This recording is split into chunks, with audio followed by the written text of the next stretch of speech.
आप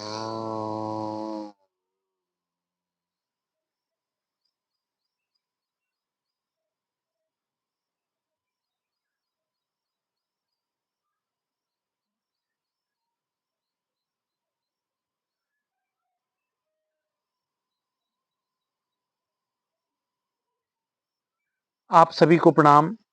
आज हम बात करेंगे चंद्रभेदी प्राणायाम को लेकर। हमारे शरीर में 3 मुख्य नाड़ियाँ, योग ग्रंथ के अनुसार 3 मुख्य नाड़ियाँ हैं। ईड़ा नाड़ी, पिंगला नाड़ी और सुषुम्ना नाड़ी। अब हम समझ लें कि जो हमारी स्पाइनल कॉर्ड है, जो हमारी रीढ़ की हड्डी है, उसके जो दाहिनी ओर जो हमारी पिंगला नाड़ी है, जो हमारे शरीर में गर्मी का प्रतीक है, सूर्य का प्रतीक है, वो पिंगला नाड़ी है।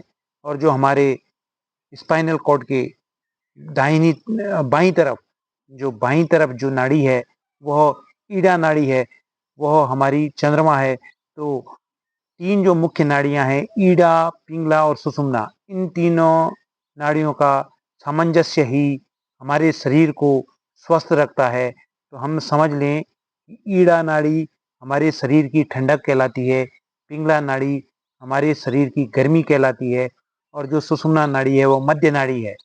तो ईड़ा और पिंगला नाड़ी का सुषुम्ना नाड़ी के साथ समन्वय ही हमारे स्वास्थ्य को स्वस्थ रखता है। हमारा स्वास्थ्य अगर ठीक है तो वही ईड़ा, पिंगला और सुषुम्ना नाड़ी का समन्वय है। तो अब हम समझ लें कि जो चंद्रभेदी प्राणायाम है, वह प्राणायाम अगर आपको गर्मी अधिक लग रही है, अगर आपको तनाव है, अगर क्रोध है या चिड़चिड़ापन आपके अंदर है, तो आप इस प्राणायाम का अवश्य अभ्यास करें। साथ ही यह अगर आपके मानसिक अगर आपको विकार हैं, मानसिक अगर आप बहुत ज़्यादा तनाव में हैं, स्ट्रेच में हैं, तो आपको यह प्राणायाम अवश्य करना चाहिए। यह प्राणायाम आपके हाई बीपी अगर जिन लोगों को है अत्यधिक, अगर आपको हाई बीपी है तो इस प्राणायाम का आप अवश्य अभ्यास करें। साथ ही जिन लोगों को सर्दी है, जुकाम है या लो बीपी है या साइनस की जिनको दिक्कतें हैं, तो वह लोग इस प्राणायाम को नकार सकते हैं, वह लोग इस प्राणायाम को न करें।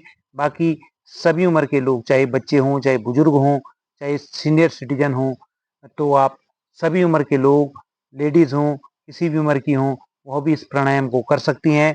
तो पहले हम चंद्रभेदी प्राणायाम करने से पहले हम किसी भी सुखासन में बैठें, और सुखासन में बैठने के पश्चात हम अपने कि किस प्रकार से हमें यह प्राणायाम करना है उसके बारे में बात करेंगे। चंद्रभेदी प्राणायाम में आप सुखासन में बैठे हैं, उसके पश्चात आपकी रीढ़ जो स्पाइनल कॉर्ड है वो एकदम स्ट्रेट हो, सीधी हो, कमर गर्दन एकदम स्ट्रेट हो। उसके पश्चात अब आप अपने बाएं जो दाहिना हाथ है, दाहिने हाथ से अपनी दाहिनी नासिका को बंद करके बाईं नासिका से श्वास लेंगे। बाईं नासिका से इसलिए श्वास लेंगे क्योंकि बाईं नासिका आपकी चंद्र नाड़ी है।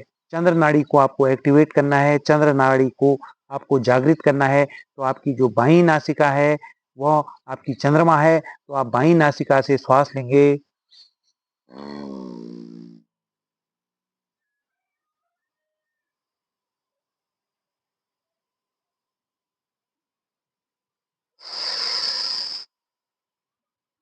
ध्यान रखिएगा कि जब आप बाईं नासिका से श्वास लेंगे, उसके पश्चात आपको जितना लिया उसका कम से कम डबल आपको होल्ड करना है, रोकना है। तो रोकने का जो क्रम है वो क्या तो आप इसी प्रकार से लें और सीधे श्वास को रोक दें, श्वास को बाहर ना निकलने दें।